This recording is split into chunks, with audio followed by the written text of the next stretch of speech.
He clearly was desperate. Physically and emotionally was going through that. I think he was intending to kill himself. But at the end, when he's talking about him, he's basically the victim here. It's people thinking bad thoughts about him, people not holding him up. That's what's devastating to him. He wasn't suicidal, I don't believe, because his ex-wife, the mother of his children, was murdered brutally. He wasn't suicidal because of that, but because his image was damaged. So about 1 million years ago, I took the GRE to get into grad school, and man, was it tough. I really wish that I had the Princeton Review back then. The Princeton Review has all you need to prepare for SAT, ACT college entrance exams, or if you're getting ready for grad school, the Princeton Review can help you with your MCAT, GRE, GMAT, LSAT, and more. The Princeton Review has a personalized plan. There are traditional classroom courses or virtual classrooms where you get the same personalized instruction online. And they have self-paced courses too. The Princeton Review uses adaptive technology to pinpoint how you're doing in each area. In real time, their exclusive recommendation engine can guide you to where you need more work and save you time on parts that you've mastered. And if you've got a high schooler, or if you're getting ready for grad school, the Princeton Review has you covered. And here's a special offer for our listeners, $250 off any classroom course, in person or live online. Go to theprincetonreview.com/realcrime to sign up. That's $250 off any classroom course. Go to theprincetonreview.com/realcrime. The Princeton Review is not affiliated with Princeton University. Nicole left for us a diary, notes, photographs. She documented the abuse. My sense is that she knew she was going to die, and she wanted to make sure we knew who killed her. How many instances does she document that you found? 7 or 8, as I recall. And each incident becomes more violent than the last one. We missed a half a dozen opportunities to save her life. Hello and welcome to Real Crime Profile. This is Jim Clemente, retired FBI profiler, former New York City prosecutor, and writer-producer on CBS's Criminal Minds. And with me today electronically is... Laura Richards, criminal behavioural analyst, former New Scotland Yard, author of the book Policing Domestic Violence and the DASH risk assessment model, and founder of Paladin National Stalking Advocacy Service. And I'm Lisa Zambetti. I am the casting director for Criminal Minds, where Jim Clemente is my colleague, and I'm coming to you from my pillow fort in my bedroom, like we do when we're on Zencastr. Well, today we're going to talk about the Fox special that aired on Sunday night, and I believe it's available now on the internet. It is. People can see it on YouTube. You can Google it and see, I think it's 1 hour and 37 minutes on YouTube. It's about the, quote, lost confession, question mark, of O.J. Simpson. And it's connected with the book that he was part of. He didn't write it, but he spoke to a ghostwriter, and the book was called If I Did It. What ended up happening with that book is that the Goldmans were successful in a civil lawsuit against O.J., and therefore they got the rights to that book. They blocked him from publishing it. They took the rights and they published it. I mean, firstly, Jim, obviously a lot of people who listen to Real Crime Profile have been reacting to the lost confession on Twitter, and I believe on Facebook as well, Lisa. And, a lot of people are asking questions about, why now? Why is this lost confession being aired now? And I guess the other question that I really have is, well, why would you write this hypothetical if I did it? Or why would you do this interview? So maybe the first question, where did it come from? I know the tapes were made, 12 years ago? And so why is it resurfaced now? Well, a couple things.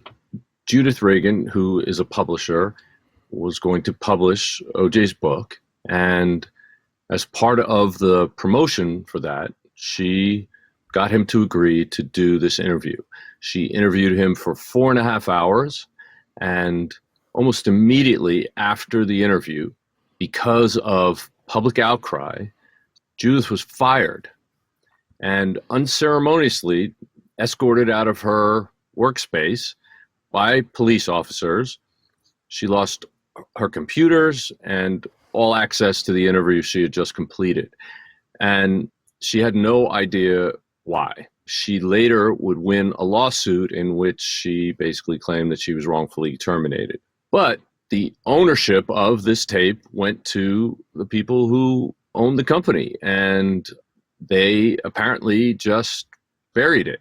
However, given the turn of events recently, not only the Me Too campaign, but the fact that there has been so much interest on TV, including a 5-part ESPN docuseries about the OJ case, they decided that they would approach the Browns and the Goldmans to see if they would support this release. And they wholeheartedly did, because they believe that this will show people what OJ is truly like. But they hadn't seen it before. The families had not seen this footage before, or had they? No, they had not. However, I believe they must have showed it to them, because when I met Denise, she had already seen it. I met her on the evening just before we started shooting this, and that was 1 week ago on Saturday. So listeners will remember that our last episode, Jim was not able to be on it because he was shooting something, and we didn't know, Laura and I didn't know what it was. I didn't know any details about it. All I knew was that it related to this case and that it was called Project X, and that's it. And Okay. So they told me that I'm supposed to maintain silence about it and show up at this studio, which I did. And when I got there, there were green rooms and so forth, and I saw a woman that reminded me tremendously of Nicole Brown, and it turned out it was her sister, Denise. And we were introduced, and I immediately started asking her questions about this, thinking that she was part of the show, but she said she wasn't going to be on the show, but one of her best friends, Eve, would be on the show, because she was also Nicole's best friend. So when did you get a chance to review the actual confession tapes? At that same time when you were all sitting there with Soledad, or? Live to tape, basically, right then and there. So you'll notice, if you watch, that I have a yellow pad on my hand, or rolled up in my hand, because I was taking notes, because there was so much going on. And a lot of the other people were giving sort of very general conclusions or opinions about what they saw.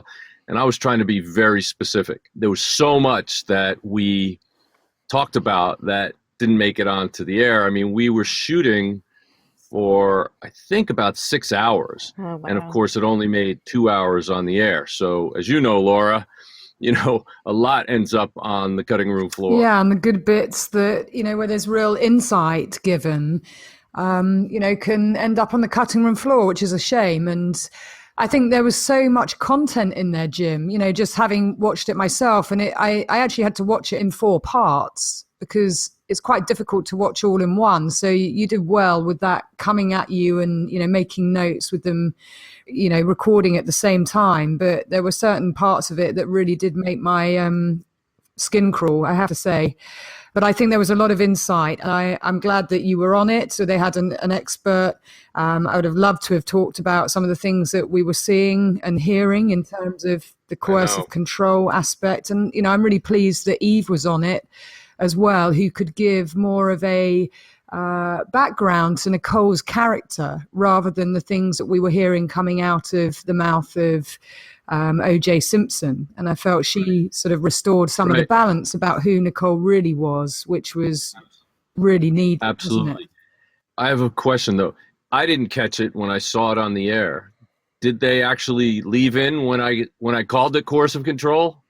They didn't, sadly. Coercive control wasn't mentioned. And I know you did talk about it, because we talked about it afterwards. Right. But, that part obviously was on the cutting room floor, which was a great pity. I think there was very strong statements in there, though, not just about domestic abuse, but certainly from Eve talking about Nicole's moral compass and what a wonderful mother she was. And, where OJ was trying to, and we'll get into some of this detail, but where he was trying to discredit her, which was time and time again, saying that she was the one that initiated things and that she was the fighter and was confrontational. You then had Eve saying that wasn't her nature at all. She would make her point, but sometimes she would actually go within herself and be quiet rather than be confrontational. And he was trying to make out Nicole was fighting bouncers and all sorts of things. So she did restore the balance. And Chris Darden being on there too, I thought he made a very clear statement that really stood out to me about the fact that, there were at least half a dozen times and that were missed opportunities where Nicole's life could have been saved. Right. And I think what was incredibly important to me was that when they started filming, one of the other experts was on the stage and I was sitting off to the side, sitting right next to Denise. And at some point, one of those experts was talking about sort of the reasons why OJ did what he did. He had abandonment issues because of his mother abandoning him, and that's why he beat her. And I said, what? And I heard Denise say, what? And then I leaned over and I said, it was coercive control, and she got out of his control, and the finality of it is why he killed her. I mean, he was doing all this stuff. It built up to this. And she goes, you have to get up there and say that. And I said, I will, as soon as they call me. Well, they cut that, right? I didn't see. They cut it, yeah. Okay. That's the key part to this. As all I heard across his interview was about entitlement and ownership. He believed that he was entitled to Nicole and that he owned her, even when he's describing the baseball bat situation where he stood outside with the baseball bat. Everything about that description, that there's a lot of omission on his part, but just tapping the baseball bat and then hitting the car. Well, of course, he puts the baseball bat through the windshield and terrifies and terrorizes her. But he says, well, I paid for it. It's mine. And that's the thread that runs throughout, that he believes that he owned her. He was entitled to do what he wanted to. He was coercively controlling her and micromanaging her in every way. And she was entrapped. And it was really when she got that final, no, this is over. And he sends her a gift and she sends it back. And she says to her friends, that's it. I'm over this. And she says it for the final time. And she's looking for a house in Malibu. And 2 days later, she's dead. Right. I think the bat incident was the first one that I really started taking notes on. And there were some major behavioral issues right there. First of all, yes, if you're having a discussion or an argument with your spouse or your ex, either way, he said, oh, we went out to the front yard like we normally do. He's constantly minimizing, constantly trying to set up that, it was no big deal. Why did the media make such a big deal about it? I'm standing there leaning against the car and the bat was tapping against the tire. And then he literally said this, it hit the rim. He corrected himself because he was taking responsibility for one little tiny thing. And then he corrected it and made it a passive voice. And then she says, if you're going to damage that, you're going to have to pay for it. And he says, then I'll have to pay for this. Well, what he said was, oh, Nicole went running inside the house. And so then I swung the bat at this. Well, some people say Nicole was in the car. And what he did was he smashed the windshield. He smashed it, probably repeatedly. That is clearly a violent act that was meant to tell her, you can't be protected. Nothing matters. Yeah, that's when right. I'm pissed. Yeah, your head is next. And it just is like, why is there a bat in the first place? Like, he played it off like, I just happen to have this bat between my legs in the car. It's like, what? Why would you have that? Oh, I just happen to be tapping. You know how you're talking, you kind of tap your car? No, I have to say, I've never done that, Jim. Have you ever, have you guys ever done that? No, and holding a bat when you're having a discussion, much less an argument with your spouse, is not unthreatening. It is very threatening, and there's no place for it. So that was a perfect example of coercive control. It was nothing. It was just no big deal. I don't know why anybody, makes a point out of it. So I think that was just the same thing we're going to see repeated over and over and over to a greater degree as time goes on in this interview. Absolutely. And it sort of starts off in a very interesting way, the interview, when he talks about meeting Nicole. And of course, she was 18 years old at the time. So just to put the context, he was much older than she was. And that's there was a power imbalance right from the start. But he was married to Marguerite Whiteley, wasn't he? His first wife, who he had 2 children with, and she was pregnant with the third. Right. And he just said, oh, yeah, and the night before she told me she was pregnant, right when we decided we were breaking up. Yep. The way that he laughs it off. And you can tell, you know, how it's not just his lie in the commission of the lie, it's in his omission. And of course, he's chasing after this 18-year-old. He courted her for 7 years. And I think that's a very interesting setup, just the way that he talks about it. And then he said that Nicole wanted children, and there was some friction there. But these aren't things that are about friction. And I noticed the words that were used, and I just noted them down. One was friction. There was another one, tumultuous, that he was volatile. Another was that the marriage was turbulent. You know, all these words really talk to abuse. They're euphemisms people use to gloss over. And what was also interesting, Jim, and I'm sure you probably noticed it as well, is that, you know, he kind of put himself in most guys aren't looking to get married. And, you know, so I'm like most guys, basically. I'm just like Mr. Normal. You know, and so when we got engaged, well, I didn't want to get married straight away. You know, most guys don't want to get married straight away, you know, and he's kind of putting himself in the normal situation, appealing to men. Right. But also, did you notice, Laura, he said when he talks about sort of, you know, this kind of culminating in the New Year's Eve incident where she called 911, he says blatantly that Nicole started it. Then he said he locked her out of the bedroom. Somehow she managed to get in. But he said, historically, I leave.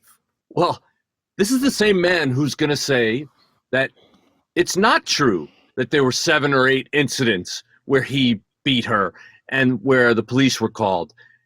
But he said, historically, I leave. That means this thing has happened before a number of times. Absolutely. I'd written that down as well. So we know that there are many more behaviors here. And I think, you know, again, when he's talking about, I think that's significant, the baseball bat incident, because then they get, it sounds like they get married, they have children thereafter, despite the fact, as it says on the show, that he had a volatile temper and he had shown her what was to come. But that New Year's Eve 1989 incident where he says it was the most depressing and sad night of his life. So he instantly puts himself in victim mode, doesn't he? That it was a terrible thing for him and that they'd been partying with Marcus Allen and Catherine, and that she unfortunately had come up, mentioned some diamond earrings, and Nicole got the impression, she misunderstood, and she thought those earrings had been bought for another woman. And then he starts to say laughingly, you know, Nicole thought I was cheating. And then he says, you know, they got back home. He didn't know what was wrong. She just started sort of screaming and yelling, and he didn't know what was wrong. She wouldn't say what was wrong. And so I locked her out of the room for her own safety, I think he says. And that's, you know, another very interesting, you know, what he's saying about it. The next thing I realized, the housekeeper was telling me that the police were outside. And then he said, well, the one thing that hurts me more than anything is, one, some people see me as a murderer, but the other is being seen as a batterer. When there's very clear evidence that he did physically beat her and that he coercively controlled her. Because next you've got the contrast, which is the truth, which is when the police arrived, Nicole was bloodied and terrified and was hiding in the bushes and ran up to the police officers who attended and said that OJ was going to kill her, and she was terrified. And Denise then took pictures, and you can see the photographic evidence of the bruising, and he was then charged with spousal abuse. And then he had to pay a fine of $700, and there was 120 hours of community service. So I'm sure that really made him feel that he was being held to account and that he wasn't to do it again. I mean, what a ridiculous outcome. It is ridiculous. And when you look at what the pictures show versus how he describes it, again, total minimization. Total justification because, quote, she started it. And he does say, oh, well, you know, I'm the man and I shouldn't have, I'm bigger. So, you know, I heard her fought back more, you know, and I shouldn't have done that, you know, but he doesn't actually take responsibility for it.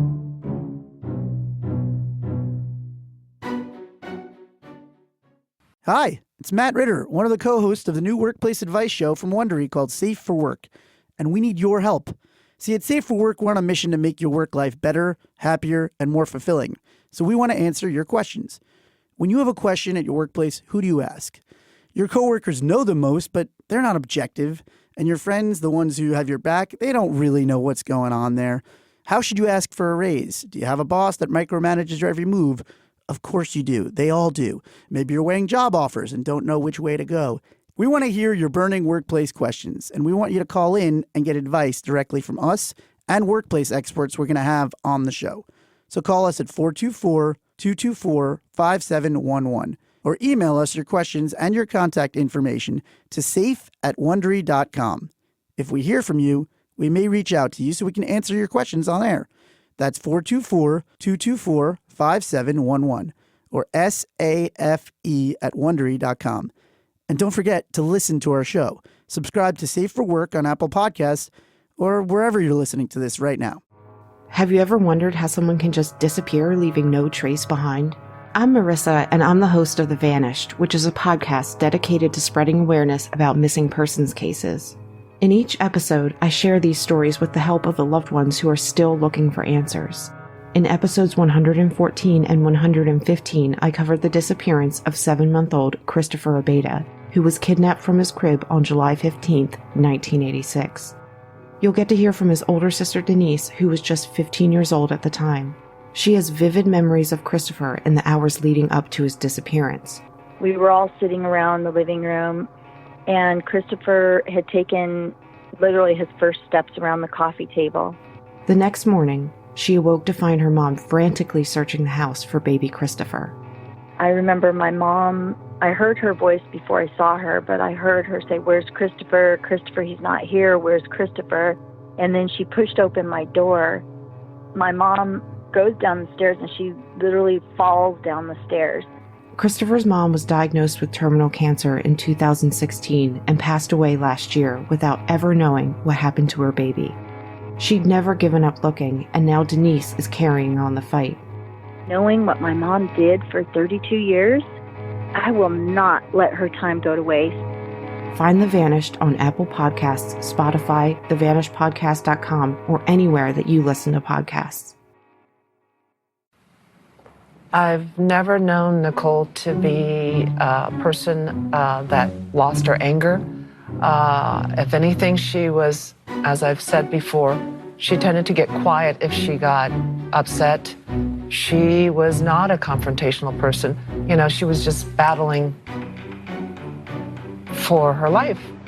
I mean, did you notice how he always is having other people also to blame? Like, it's Marcus Allen's fiance, you know, she caused trouble with this diamond earring thing, which he probably did buy diamond earrings for somebody else. I mean, the point is it probably was true. Yeah, well, there's certainly times in this where he says, about she thought I was cheating. Well, she heard rumors that I was cheating. Of course, it was true, but, whatever. It was like, what? Hello? So he's basically admitting that he's gaslighting her, that she did know, and he was probably denying, which is probably driving her crazy or making her feel like she's crazy. Well, we know that from her letter. You remember we actually talk about the letter that she wrote in, I believe there was episode 8 and 9 of Real Crime Profile, where we talked about the letters and the 911 call, because the 911, the 1993 911 is significant too. But there were two things that really stand out in her letter to him. One is that she talks about the cheating and said that, it just became unbearable. And it was his recurring nasty attitude and mean streak was to cover up his cheating. These are her exact words, where she basically says that at the start of the marriage, she said, "I knew what went on in our relationship before we got married. I knew after 6 years that all the things I thought were going on all the things I gave into, I'm sorry for thinking that, I'm sorry for not believing you, I'm sorry for not trusting you. I made up with you all the time and even took the blame many times for your cheating. I know this took place because we thought about it a lot and even discussed it before we got married with my family and a minister." And so she's basically saying, okay, before the marriage, I lived with it and dealt with it mainly because you finally said that we weren't married. I assumed that your recurring nasty attitude and mean streak was to cover up your cheating and a general disrespect for women and a lack of manners. Well, I've got to say, across this whole interview, his attitude towards women is absolutely disgraceful. He's, constantly talking about, I want to get some, I'm going to get some, talking about women as if they're objects just for his own sexual gratification and pleasure. And that's what she was up against. And then you'll recall, Jim and Lisa, he mentions about Nicole being a terrific mum, but he also talks about the weight issue. And he couches it in that Nicole's mother before the wedding had said to him, Nicole has a big weight issue. So you're going to, my advice to you is that she will always feel bad if she's putting on weight, and she finds it all consuming. And so OJ kind of covers this point, because actually in a letter where he clearly was very cruel to her and was very nasty and demoralized her and constantly was on her about her weight, she actually brings it up in the letter. And I'll quote from it, because I think it really does highlight what was going on in the relationship versus what he said in this interview. And she says, I remember one day my mum said, he actually thinks you can have a baby and not get fat. I gained 10 to 15 pounds more than I should have with Sydney. Well, that's by the book. Most women gain twice that. It's not like it was that much, but you made me feel so ugly. I've battled 10 pounds up and down the scale since I was 15. It was no more extra weight than what was normal for me to be up. I believe my mum. You thought a baby weighs 7 pounds and the woman should gain just 7 pounds. I'd like to finally tell you that it's not that way. And had you have read those books I got you on pregnancy, you may have known that. Talk about feeling alone. Yeah, I remember that right during that part of the interview. I remember that. And he says, he does say she's a great mother, but then in a backhanded compliment, he's like, almost too much. She spent too much time with the kids and she wouldn't go out to dinner with me. Right. And how can a mother ever spend, or be too attentive to their children? And, that part, again, just I had a visceral reaction to, Nicole, just the other part of the letter, which kind of builds into that. She says, because it gives a nod to what he said in the interview. She says, in between Sydney and Justin, you'd say to me that my clothes bothered you, that my shoes were on the floor and that bugged you. Wow, that's so terrible. I had a low self-esteem since we got married. I just felt absolutely terrible. There was also that time before Justin, and after a few months with Sydney, I felt really good about how I got back into shape and we made out. You beat the holy hell out of me, and we lied at the X-ray lab and said I fell off a bike. Remember? Great for my self-esteem. Wow. So he, covers off those points as an abuser would do in that interview. He talks to the fact, the affairs. Well, she was having them too, and then laughs. But yet in the interview, Jim, he says that she was the moral compass. Says that too. Eve says right at the end, which I love the fact that it went back to her best friend saying that she was a wonderful, loving mum and she was the moral compass of the group. That's what OJ said and that's what she said. So that does not comport with the things that he says about her, where he's discrediting her as a partier.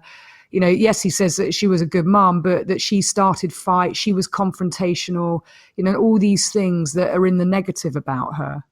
And that she was hanging out with the wrong people, which is why he had to keep coming by and make sure that everything was, nothing bad was going on there. It's just bullshit. I mean, it just made me sick. And that kind of transitions into the next section where he says, well, she finally got her body back.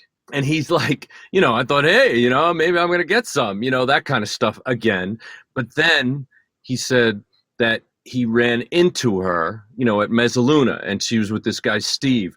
And he goes, everybody says I'm stalking her, but if I'm stalking her with my crew. And I'm like, absolutely, because he's too smart to let it stand out. So he invites 20 other people with him, whatever, because he knows she's going to be there. And what does he do? Does he keep to himself and stay away from her? No, he goes up and he confronts her. And then it's not enough to just do that.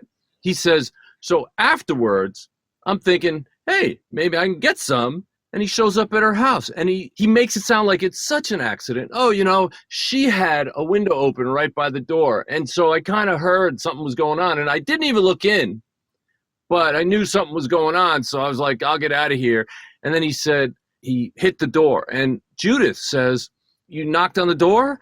He goes, no, I didn't knock on the door. I hit it. I wanted them to know that, hey, move or something like that. But what's really critical about this is the fact is that he says, now, I went home and I had the best sleep of my night, because you know how you fear something like this would happen, how your reactive would be. And when it happened, I slept like a baby. And then the next day, you know, I went there and we talked about it. Well, no. The next day, he basically barged in and he screamed and yelled at her. And he said things like, what the hell were you doing this sex act to him for? Specifically naming what was going on. And he said that he never even looked. Well, how did he know? Because he's lying. He's minimizing his behavior. He's projecting the blame onto her and saying, you know, how could you be doing that when the kids are in the house? Maybe that's why they were downstairs and not upstairs in the bedroom. Maybe they were trying to protect the kids by doing it.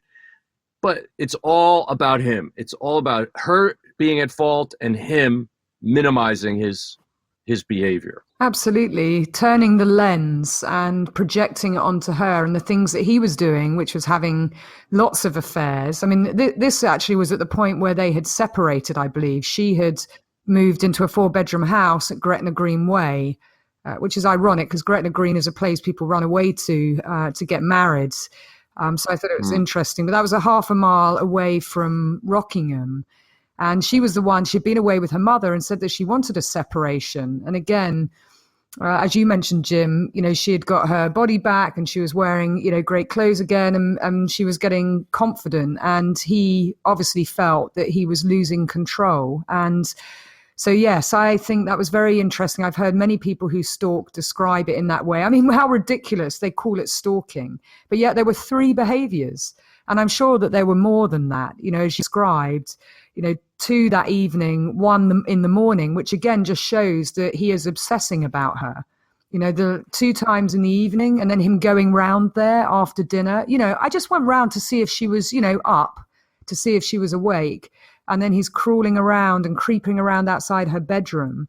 And then I thought it was interesting. He goes around the next morning and confronts her, and her lover is there as well. And he says, Nicole had said that it was a mistake and we'd been drinking and da-da-da-da-da, but he doesn't finish off the detail. He just kind of goes into, it's ridiculous that it's called stalking. Well, yeah, there were 3 behaviors, and yes, he was stalking her and he was coercively controlling her. And that went on, even though O.J. Simpson started dating Paula Barbieri, and Nicole, well, there was one particular time where she did send a letter. And of course, I think, Lisa, you and I discussed the other letter that was entered as evidence on behalf of the defense's case, where she was saying that she was still in love with OJ and she'd sent the wedding tapes and wanted to get him back.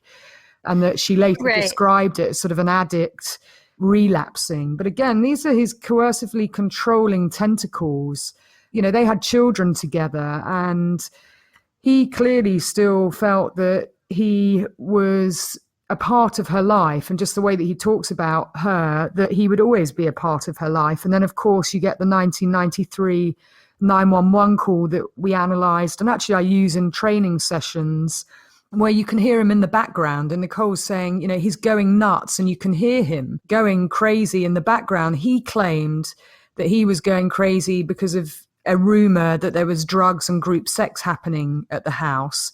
But you can hear the fear in her voice, and you can also hear that he's not talking about that.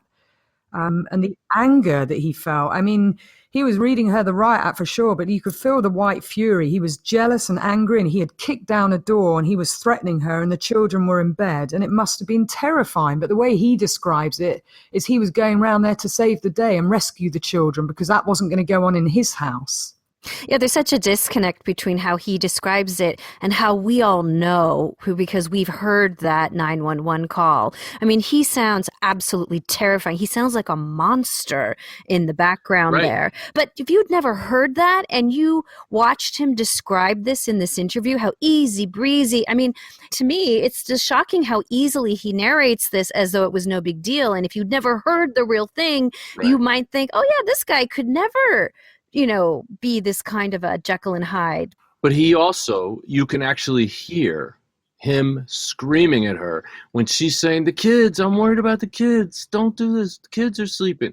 And he says, were you worried about the kids when you were doing that to that guy in the house? I mean, he brings it up from 7 months earlier. He brings Because it that's up. what's really on his mind. That's the thing that's making his blood boil. That's what he's so angry with, that she dare to have a life outside him sanctioning her to see other people. And you can hear that anger. I call it white fury.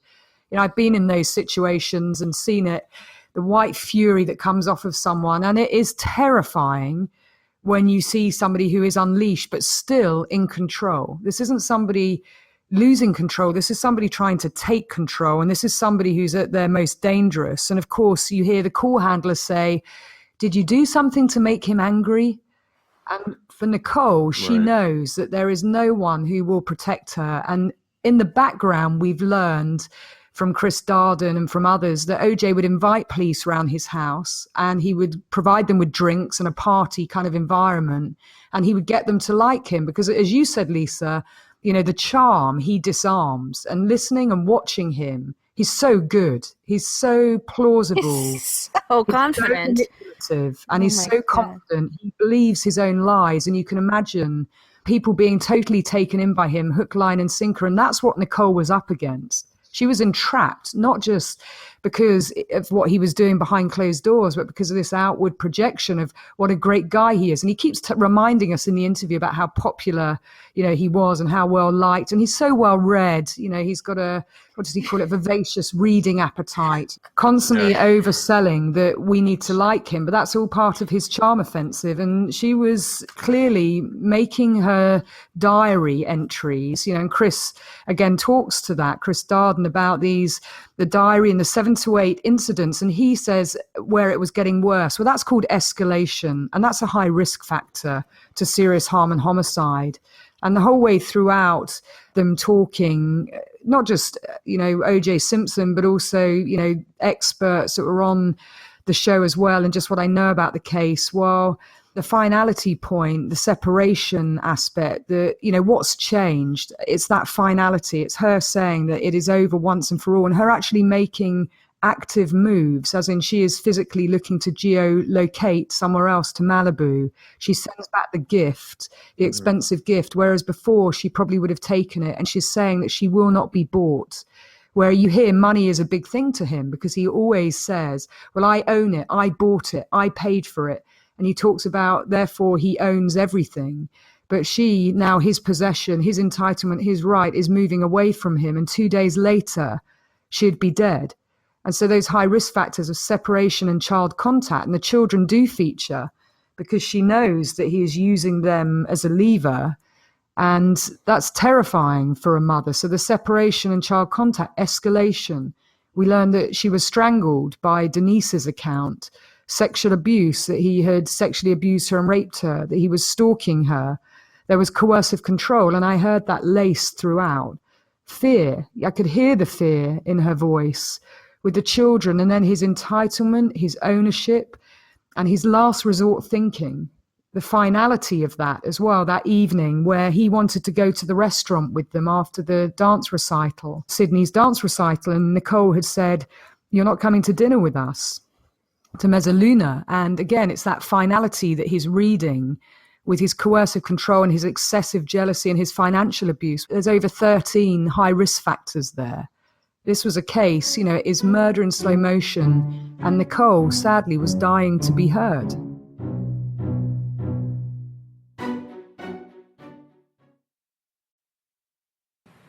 Do you think this is a confession, Judith? Absolutely. There's no doubt in my mind. How he chose to do it is the way he chose to do it, but he did it. And that's his confession. So right up to this point, they get into talking about the hypothetical. But before we go into the hypothetical confession, Jim, is there anything else that you had mentioned up until now that maybe got cut that we didn't hear, or that anybody else said up until this point? One of the things that I had mentioned was the fact that around this point, he said, from that moment on, I was fine, after the night that he slept like a baby. Here's the thing. I think you could take that exactly 180 degrees different. I believe that he is trying to sell the opposite of what was actually happening. From that moment on, he probably had in his mind, I'm going to kill her because she defied me. And I think this is where it started.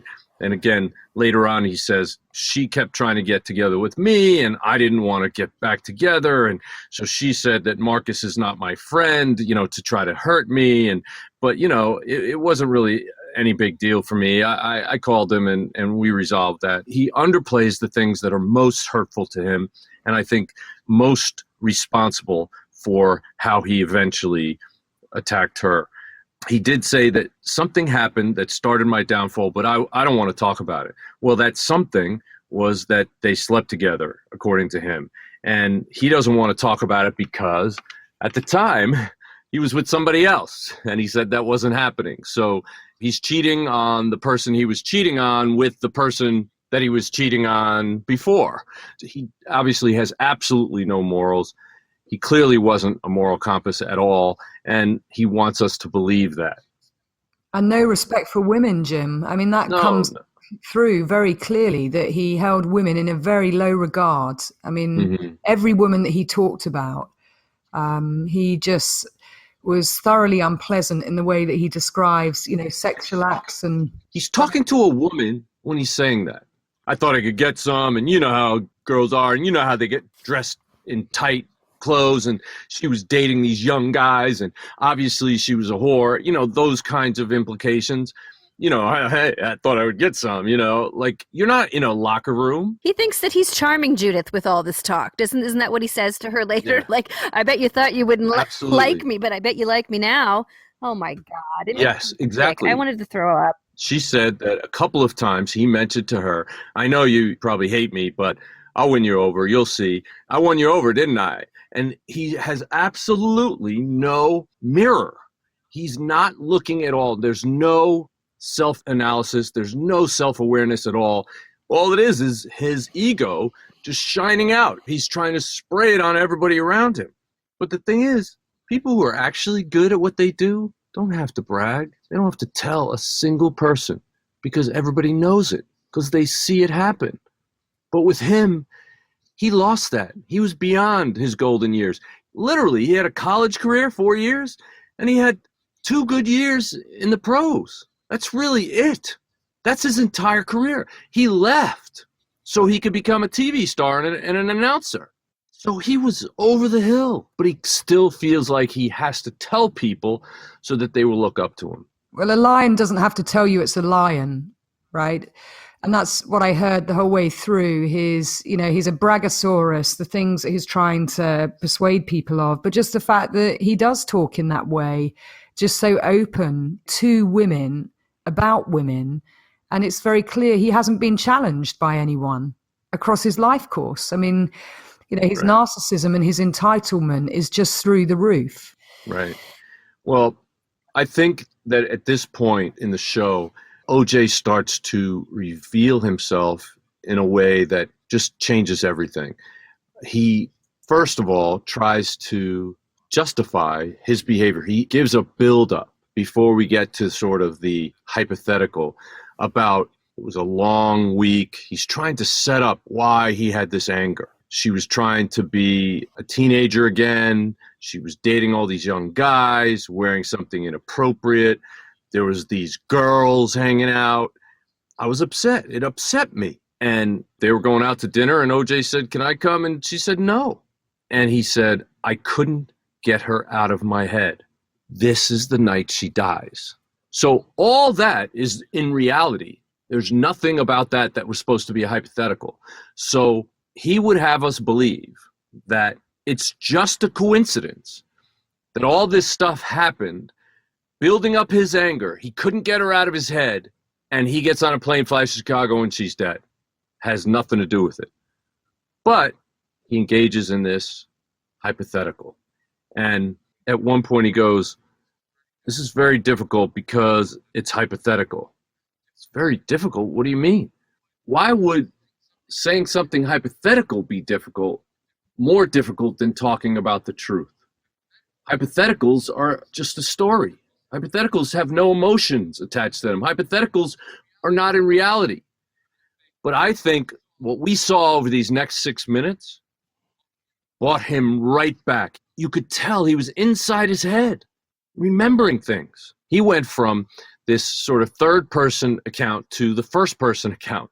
He went from this guy, Charlie, who I'd recently met and became close friends. He was, over at Nicole's. I can't remember why he was over there. I can't remember. What do you mean I can't remember? You don't remember a story. Right. You remember back. And then he said, they went over because, she had these girls over and it was craziness. So he said I should go over there and straighten her out and all that. So we got in the Bronco, and I have always kept a knife in the Bronco. For the crazies, you can't keep a gun. But very importantly, the Bronco was searched that night by police officers, and there was no knife in it. Why did OJ get rid of that knife that he always kept in the Bronco on the night his wife was stabbed to death? Why? There's only one reason, and that's that it was used in that stabbing death. So he goes through the hypothetical, but what he says was, we get out of the Bronco, and I didn't take the knife, but Charlie must have taken the knife. And then at some point, he talks about, arguing with Nicole, and then coming outside, Ron shows up. He talks about these glasses. He doesn't believe him. And then the guy takes a karate stance, and he's like, what? You're going to challenge me? You think you're going to kick my ass? And he said, and I remember reaching for the knife, and he reaches back with his right hand and makes a fist like he just grabbed the handle of a knife, and he pulls it forward. Right, Laura? When you act out a memory, it's an indicator of veracity. You're acting out something that you're recalling from actual events. You don't act out something typically when it's fake. So that's an indicator of veracity right there. And I'm sure he didn't intend it, but I believe that leaked out information. So they were interesting points, Jim. And certainly when he's in the hypothetical, two observations from me. One, that he talked about Nicole having candles. And you'll recall that, yes, Nicole did have candles. She was having a candlelit bath. How did he know that? Stalking. Yeah, it kind of places him there, unless he was looking at pictures of the crime scene. But he talks very specifically about those candles and kind of makes a joke saying that maybe she was trying to keep her overheads low because she used candles, and that her music was on. And then he says, a guy turns up at the back gate, Ron Goldman at the back gate. And then he says, a guy who I really didn't recognize to be anyone. Because that's a very odd thing to say, isn't it? A guy I really didn't recognize to be anyone. And he also talked about Ron Goldman earlier on. He said, her young friend. What does that suggest to you, Jim? The choice of, words when he's talking about Ron, her young friend, and then I didn't recognize him to be anyone. Right, he's trying to marginalize him, that he wasn't somebody important, that he wasn't like a threat to OJ, when in fact, that's exactly what he was. I mean, again, this is one of those 180-degree thinking. He's trying to sell the opposite of what really bothers him. And you see it. I mean, it's so out of proportion. The things that and I know would have bothered him the most are the ones that he downplays the most. And then stupid little things become enraging to him. And that's where it gets heated. And he's the master at it. He's the master of manipulation and deception and projection. And exactly as you said, the things that really bother him, he's trying to sort of downplay or project it onto that person. And Ron certainly did bother him. But he talks about there are certain things that he can't remember. But he says that, as things got heated, Nicole fell. Right. The way that he kind of describes that, sort of like a nothing. Well, we know that she didn't just fall. And then he says, when things got heated, there was karate, which of course we know Ron Goldman was a martial arts expert. And it's very likely that he did kick out because he had defense wounds on his hands, but he also had knife wounds in his legs. And then OJ conveniently says that he doesn't remember in his hypothetical. But he does say that it was horrible, absolutely horrible, when he's talking about the blood and how bloody the crime scene was. And just looking at him talking about that, he is remembering. He's not in the hypothetical. He is back in that place. And he's thinking through the detail of it again. And I think one, why would he do it? I still just keep playing that. Why would he do this? Why would he even want to put it in the hypothetical? And second to that, why doesn't he at any point say, and I want to find the person who did this to my ex-wife? You know, I'm not the killer, but it's just this whole bizarre, surreal interview where he clearly was present. And as Chris Darden says in his analysis of what he's hearing, I think he did it. I think he just confessed to murder. Right. I mean, it's very clear that the things that he's talking about are not simply things that you make up when you're creating a hypothetical. He's talking about affective information, how angry, how horrible, how crazy it was. These are things that are indicators of veracity of a truly experienced event. The spatial relationships, as you said, Laura, just the candles and the music playing. The music is not playing in crime scene photos. How would he know that the music was playing unless he was there? There's no other way. Giving away that information, he doesn't realize he's leaking out information that he should not have ever had. He was out there, he was watching her, and he went round there angry and amped, and he was watching her. We know that she was drawing a bath. We know that she was on her own. She had had dinner, and she wasn't expecting company. And we know just from his descriptives, and just as we said, you know, the detail, the devil is always in the detail in these things. And it is leakage, you know, even with the glove, while talking about leaving the glove behind. And of course, there was the whole, if it doesn't fit, you must acquit, you know, in court. And it's just so peculiar that now he is making those admissions, the detail of such, even though it's in the hypothetical, but how would he know about those things? And then, you know, I think Soledad O'Brien was very good at this point where she said, let's go back to that night and the facts of what the coroner said, and actually talks about what happened in terms of, you know, this was an incredibly bloody crime scene. They were slaughtered. I mean, Nicole was slaughtered. She didn't just fall. She was hit on the head with the handle of the knife, and she was stabbed 4 times in the neck, and she was almost decapitated. And there's no question that OJ had details that someone who experienced an event would recall. How did he get these details?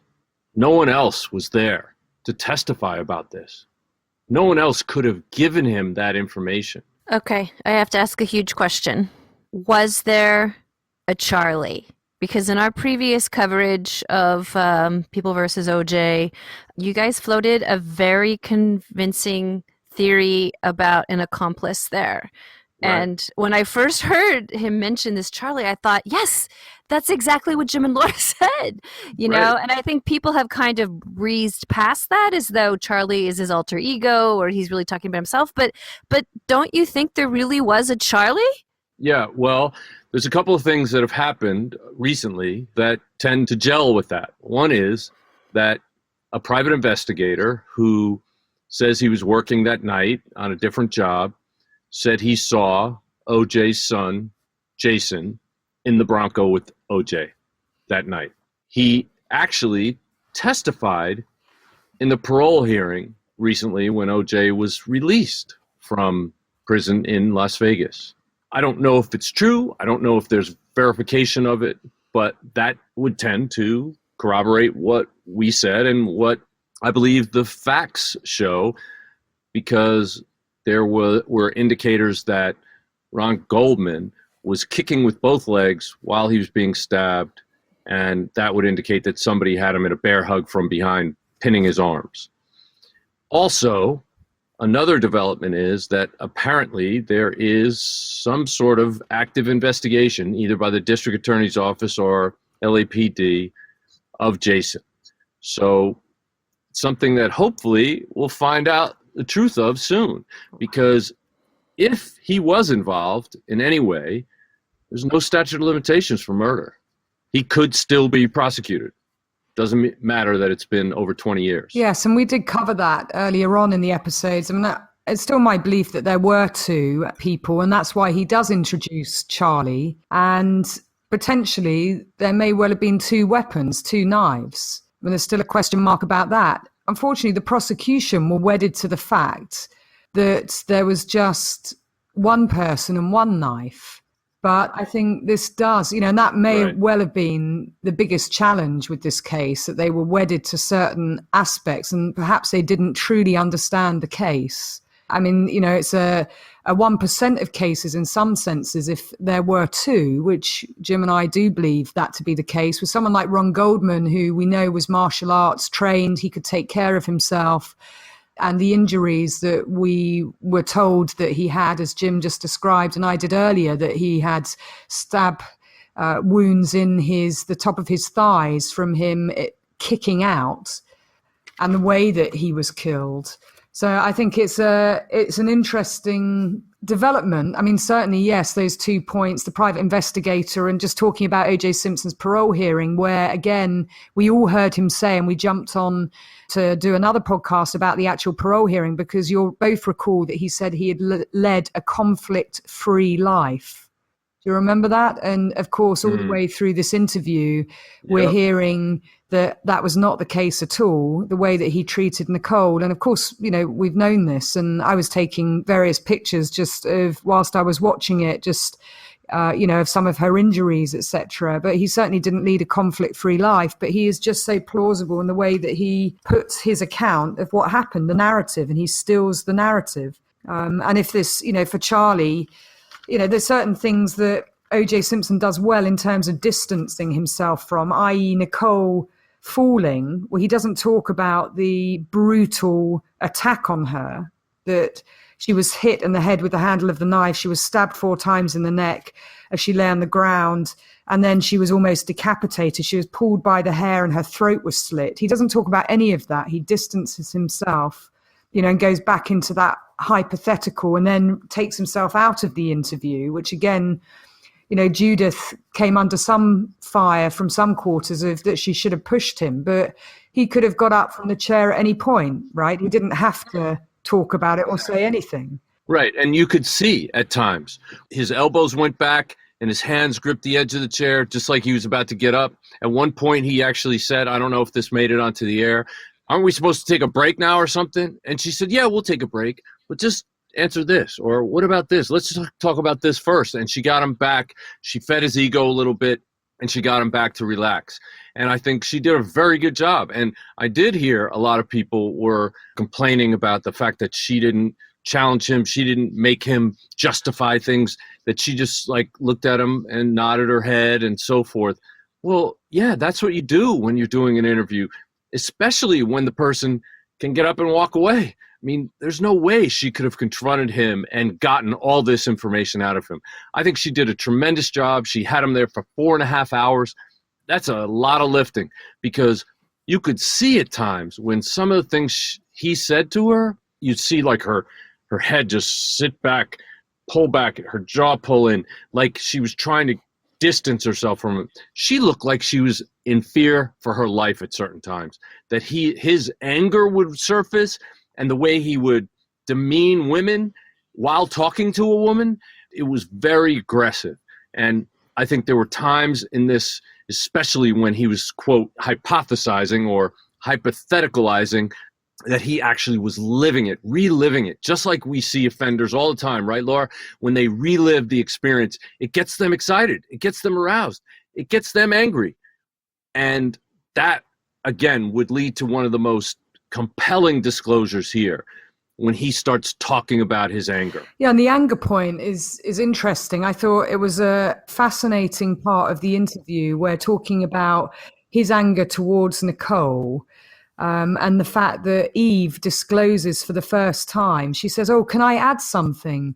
And she said, O.J. Simpson turned up at Nicole's grave, and that he was shouting and screaming. And Nicole's family didn't know what to do, and they called the police, saying that he's here and he's screaming and shouting. And he was stood at the grave, and Chris Darden said, I think you said, Jim, did you know about that, Chris? And he said, no, I didn't.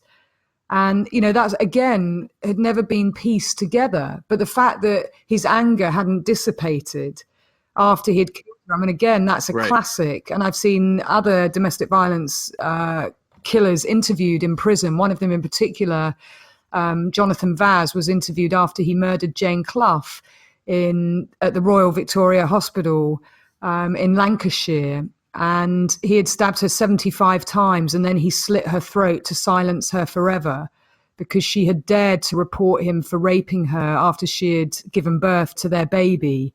And he basically wanted to silence her forever. And then he basically disappeared. And when he was found at 7 a.m. outside the Clough home, the grandmother and the grandfather, John and Penny, and the baby girl, the baby daughter, he had loaded the car full of petrol canisters, and he was going to put the car through the house and kill them all.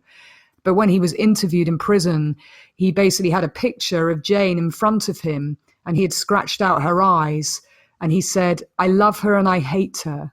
And the psychologist said, "You love her and you hate her." And he said, "I love her, but I hate her for what she's done to me." And you could hear the anger in his voice, that even though he'd killed her, he was still angry with her for the things that, as he saw it, was she made him do this. She drove him to this. He had no choice. And it's a very similar thing with O.J. Simpson. But I thought that was a very interesting moment. And let me tell you how that actually went down, Laura, because what happened was, it was during the section of the Bronco chase where O.J. says that he said he was depressed and he was sad and he wanted to kill himself, but he just wanted to see her place one more time. And it was like, why would you want to go back to her place? Because that's the last place she was alive.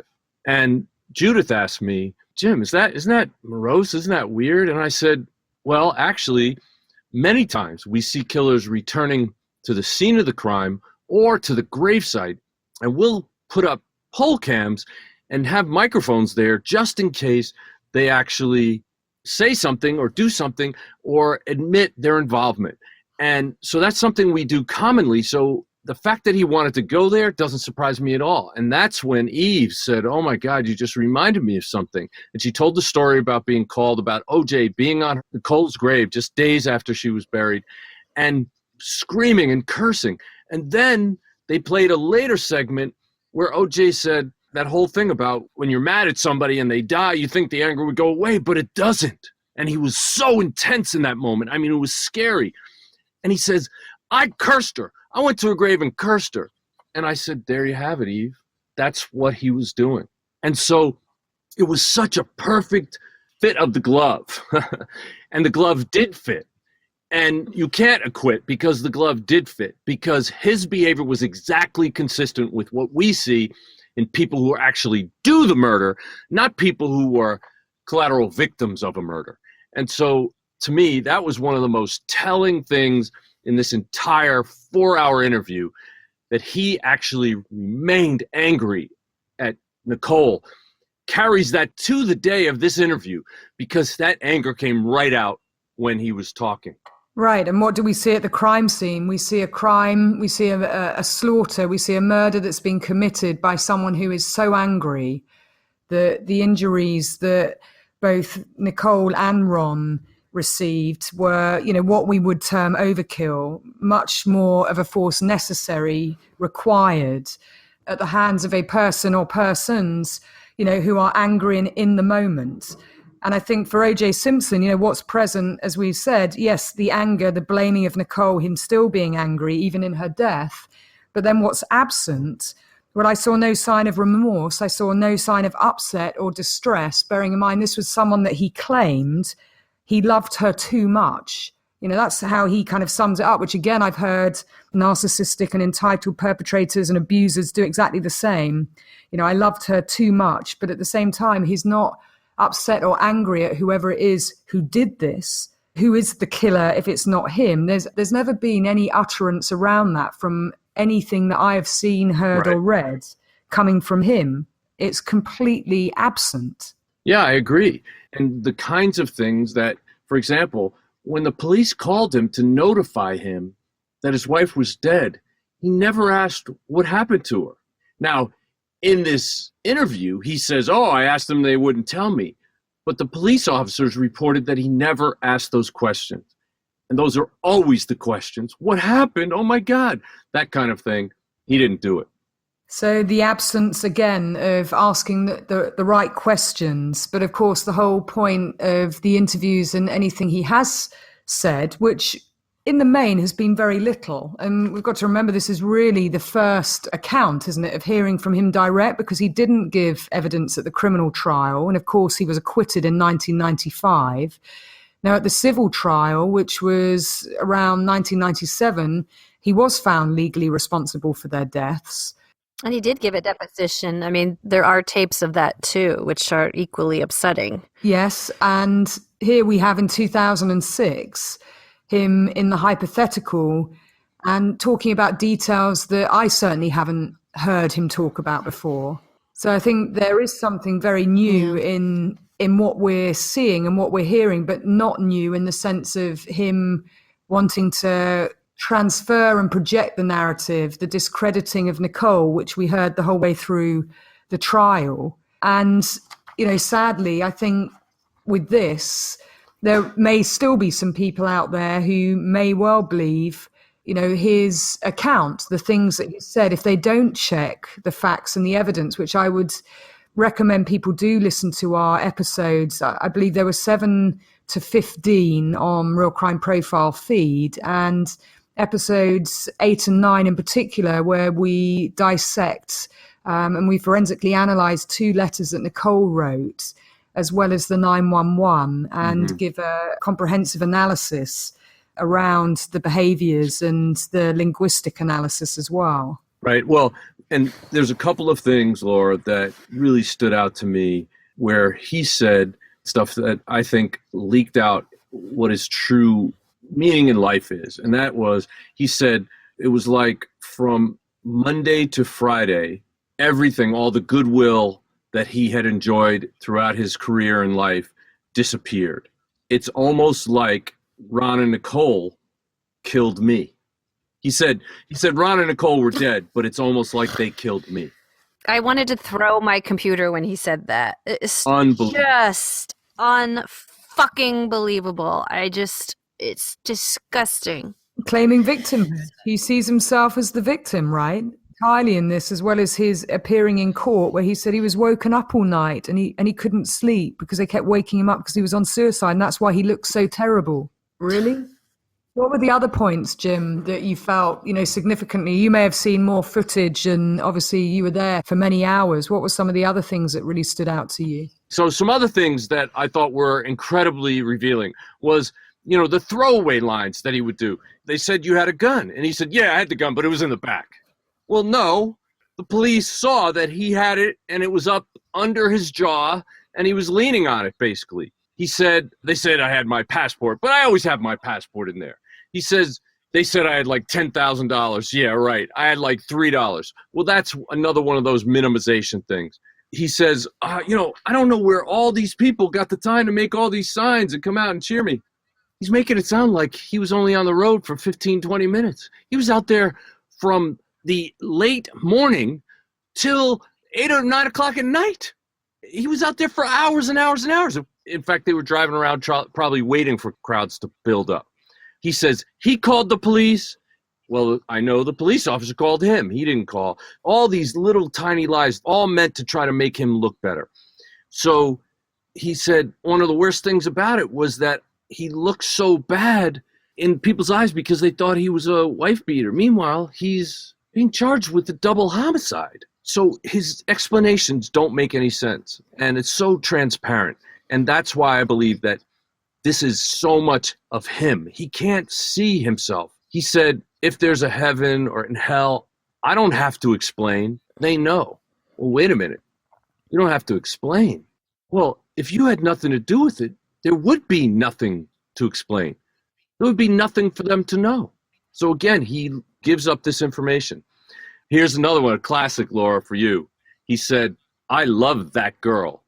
Didn't we hear that in other cases where somebody distanced themselves, didn't use the name, called her that girl? Yep, distancing, absolutely, knowing what had been done. And, some of that we do hear across him talking about Nicole, but then he says at the end, I guess I loved her too much, which I think is also very telling. Yeah, well, he rewrites history whenever possible. And I believe he's a vulnerable narcissist. And what that means is somebody who has such a poor self-image. They boast that they're the greatest because they feel so badly about themselves. And they have to try to convince other people. You see overselling all the time with these kind of people. And it's a very volatile situation because if somebody bumps up against that boastfulness, then obviously it's going to cause them a lot of internal strife and they'll take it out on that person. We saw him attempt to cover up his coercive control, from everything with that bat incident to her weight to who she was seeing and the girl she was hanging out with, all that kind of stuff. But we also saw psychopathic traits. One of the things that they didn't show on the aired version of the show was the fact that at the crime scene, the drops of blood that were OJ's leading away from the crime scene dropped straight down. That's an indicator that he was walking away calmly. To me, that's an indicator of psychopathy, because any normal human being who's just been involved in a bloodbath like this, double homicide, massacre, their heart rate should be going through the roof and they should be really frantic. But for someone to be calm enough to just simply walk away from that crime scene, and we can tell by the position and directionality of those blood droplets that he was walking away.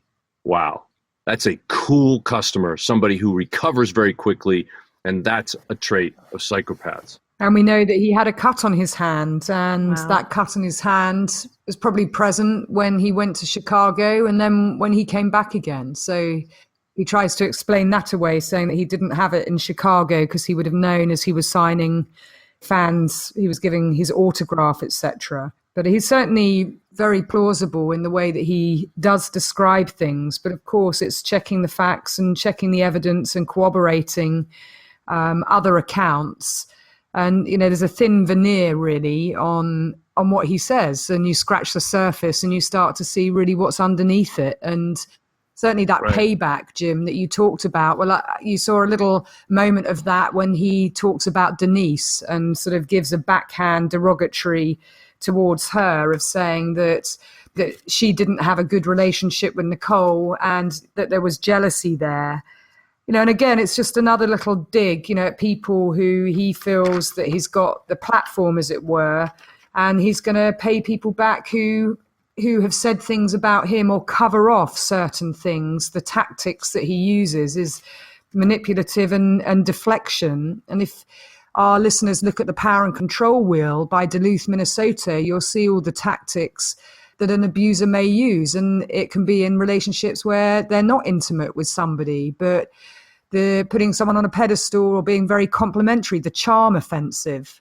And I believe that he was trying to be quite charming to Judith, and he would be charming to most women. But there was also that other side to him that Nicole was subjected to, and others, where he could be vile and mean and nasty. He puts that down to him being tired or he's had a tough week in the way that he explains it away, and he tries to get sympathy for his behavior. But all the things that he does, you know, the financial abuse and control, the coercion, the threats, the using children, all the tactics, but this projection and this gaslighting and saying things about people, sometimes just sowing a seed of doubt about them to discredit them. And I think he really does. In this interview, he picks off kind of key themes and things that he wants to address, and he wants to give his version of events, you know, like he hit the door twice and left, or he tapped the car rather than he smashed the windshield.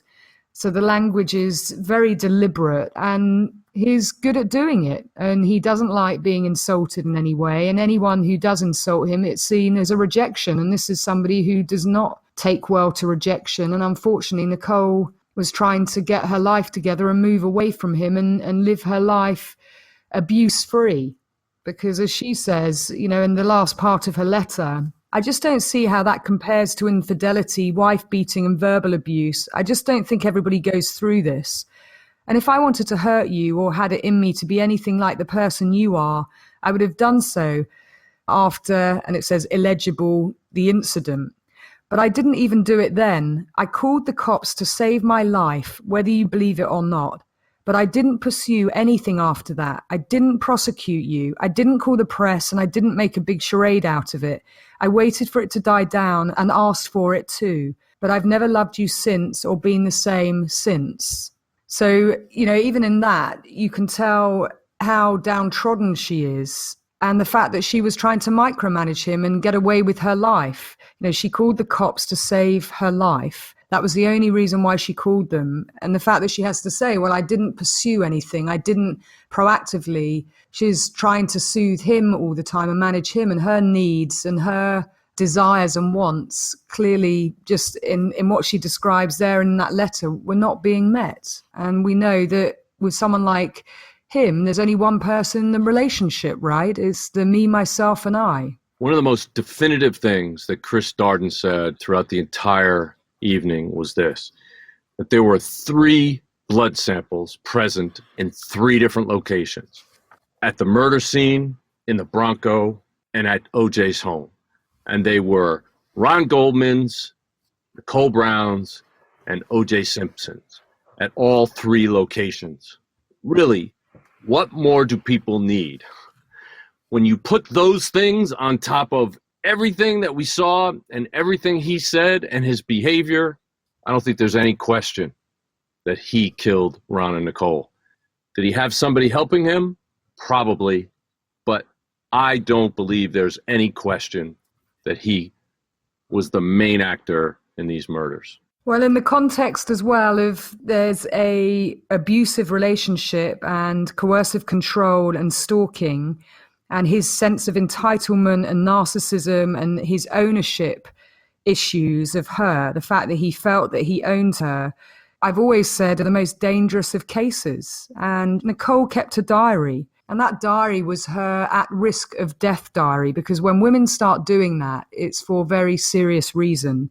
It's, as Chris Darden said, and I say it time and time again, when they call the police, it's to, in majority of the cases, it's for fear, and they are trying to save their own lives. But when they're writing diaries, it's to leave the evidence trail so that people know what happened to them.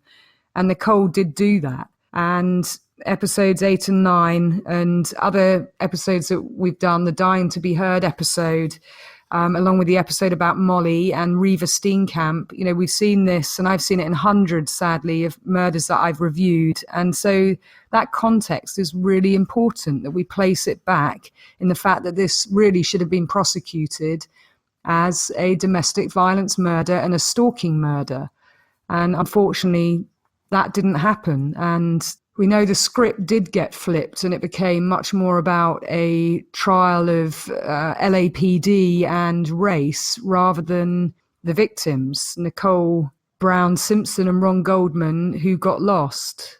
And we're still trying to correct that balance. And I think, for me, the end of the interview of the Lost Confession, it was great that Eve did get the last word about Nicole, and just describing her and saying again what a wonderful mother and person, and how loving she was, and what a moral compass she was. And then seeing the pictures of Nicole and Ron, I think was a very important way to leave it. Although, of course, at the very end, there was a narrative about O.J. Simpson in particular, and it did finish with a picture of him, which I would have preferred to have seen a picture of Nicole and Ron right at the end of it, and to have left it with their legacy, because I do believe Nicole, I've said it before, she was the primary target, but this was a murder in slow motion, and she was dying to be heard, but nobody heard her, and nobody took decisive action to keep her alive. You're absolutely right, Laura, and I know that Chris Darden was very affected by that, and literally having to see OJ and his arrogance during this interview, I could tell it really bothered him, and it bothered Eve tremendously, and obviously Denise as well. But they all were united in the fact that at least this will be an opportunity for the world to see just what he's made of. And hopefully people see through his charisma and lies and spin, and they now think more about Nicole and Ron. He was so smug, Jim. There were just parts that just made my flesh crawl. where he was laughing so inappropriately, and just the way that he talked about women, and, you know, that kind of swagger that he had. And I would imagine for the families, it was a very difficult thing to watch. But, you know, I still believe what Chris Darden said, you know, and it really did stick out in my mind, where he basically said that we missed half a dozen opportunities to save her life. And that's why I do this work around the risk factors and highlighting the points of intervention and prevention, because we need to be putting far more into those risk models and training sessions and creating toolkits, and IDVAs, the Independent Domestic Violence Advisors, and ISACs, the Independent Stalking Advocacy Caseworkers, and having these proactive frontline professionals who are specialists in both the criminal justice system and the civil justice system, who are lifelines to victims.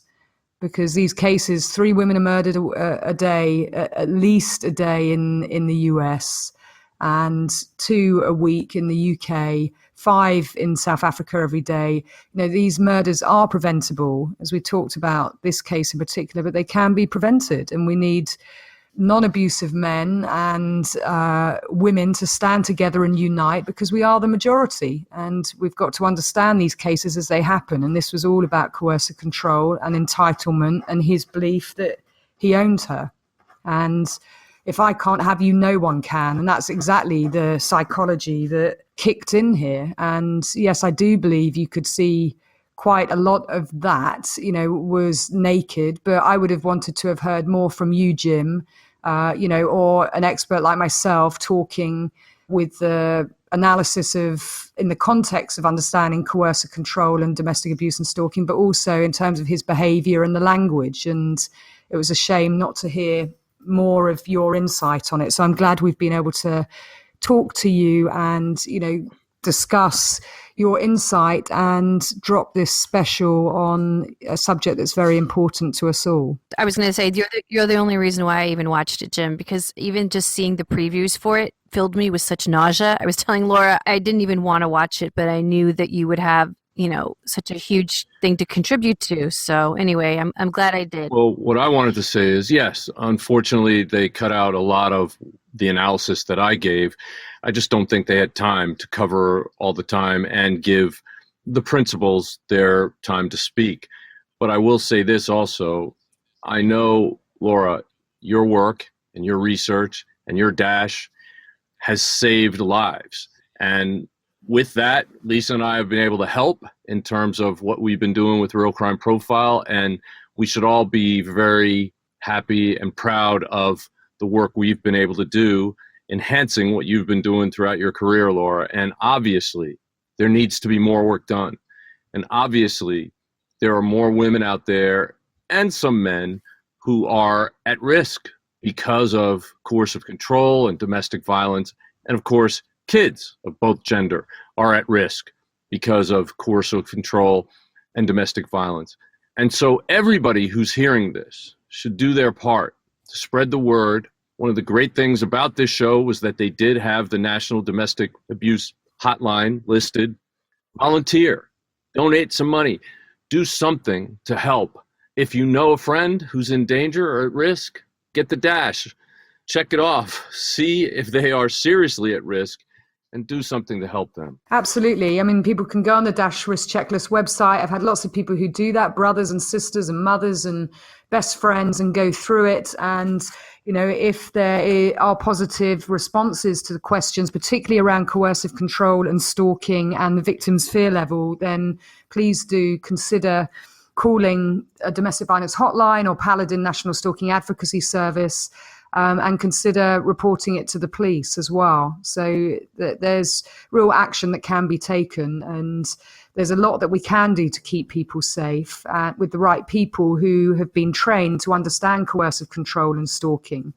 So we need to spread the word, which is what we're doing. So please, our listeners, share this episode with people that you know, because it's an important one, and the knowledge that you glean around coercive control and stalking. And I think we really do need to move in the US to start to build momentum for law change, because domestic abuse being seen as a misdemeanor is just outrageous, quite frankly. And stalking being a crime in California, but you have to have what law enforcement would call a credible threat to kill. And who determines whether it's credible or not? Well, if they're not trained, then that's going to be a major problem, and it's probably not going to see a stalking charge. So again, a lot of it is around training, and I'm pleased to say I'm going to be delivering some DASH training in the US, but I'm happy to go anywhere and everywhere. I have wheels and will travel, and we'll deliver training where and when people want it. So please do contact me if you would like training in the DASH and you're a professional who work with victims. All right. Well, thank you everybody for listening, and please watch the show on Fox or YouTube or Hulu. O.J. Simpson, The Lost Confession, ? And make your own decisions, but please take his behavior seriously. And if you know someone who's in a situation like Nicole found herself, please help her to get help, or him. Thank you for listening to Real Crime Profile. If you like our podcasts, there are a few things you can do. You can take 2 minutes and go to Apple Podcasts and leave a 5-star review. You can also check out all Real Crime Profile offers and promotions and our sponsors in our show notes. Another thing you can do is go to Facebook and like our Facebook page, and you can also follow us on Twitter at Real Crime Profile without the E. And one last thing, please tell your friends, family and colleagues about us and spread the Real Crime Profile word. Thank you so much for listening. We really appreciate all of our listeners. Real Crime Profile is produced and edited by Paul Francis Sullivan. Sound engineering by Mike Thal. Music is composed by Simba Tsumba. Logo art by Jim Clementi.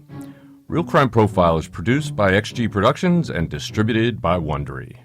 For advice and support if you're experiencing stalking in the UK, you can contact Paladin National Stalking Advocacy Service on 0203 866 4107.